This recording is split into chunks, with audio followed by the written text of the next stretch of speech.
नमो भगवते वासुदेवाय नमः। माघ मास महात्म्य का चौथा अध्याय।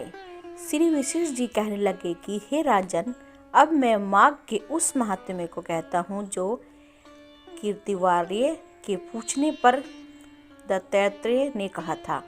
जिस समय साक्षात विष्णु के रूप में श्री दत्तात्रेय सत्य पर्वत पर रहते थे, तब महिष्मति के राजा सहस्रार्जुन ने उनसे पूछा कि हे योगियों में श्रेष्ठ दत्तात्रेय जी, मैंने सब धर्म सुने, अब आप कृपा करके मुझे माघ मास का महात्म्य कहिए।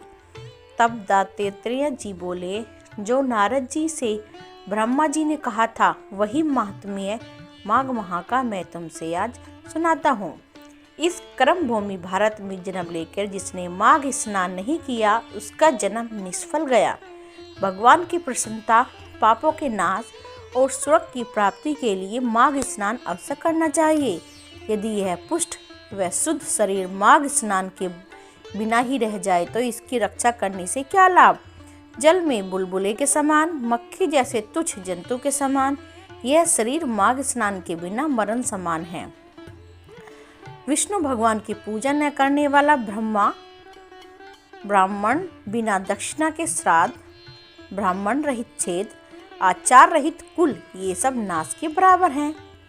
गर्व से धर्म का, क्रोध से तप का, गुरुजनों की सेवा न करने से स्त्री तथा ब्रह्मचारी, बिना जली अग्नि से हवन और बिना साक्षी की मुक्ति का नाश हो जाता है।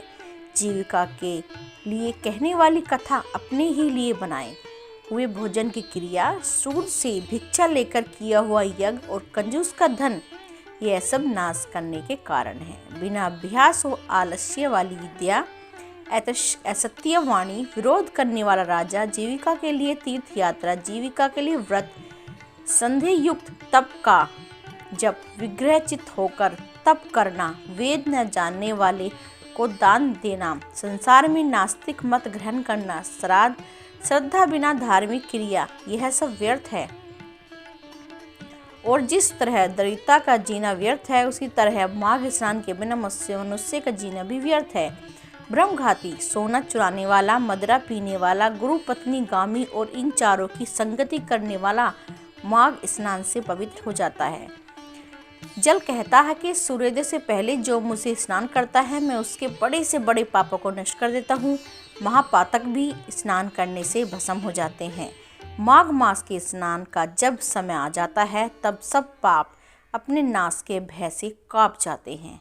जैसे मेघों से मुक्त होकर चंद्रमा प्रकाश करता है, वैसे ही श्रेष्ठ मनुष्य माघ मास में स्नान करके प्रकाशमान होता है और काया वाचा मनसा से किए हुए छोटे या बड़े, नए या पुराने सभी पाप स्नान से नष्ट हो जाते हैं। आलस्य में बिना जाने जो पाप किए हों वह भी नाश हो जाते हैं। जिस तरह जन्म जन्मांतर का अभ्यास से आध्यात्मिक ज्ञान की प्राप्ति होती है, उसी तरह से जन्म जन्मांतर अभ्यास से ही माघ स्नान में मनुष्य की रुचि होती है। यह अपवित्रों को पवित्र करने वाला तथा बड़ा तप और संसार के रूपी कीचड़ को धोने की पवित्र वस्तु है। हे राजन, जो वन वांछित फल देने वाला माघ स्नान नहीं करते, वह सूर्य चंद्र के समान भोगों को कैसे भोग सकते हैं।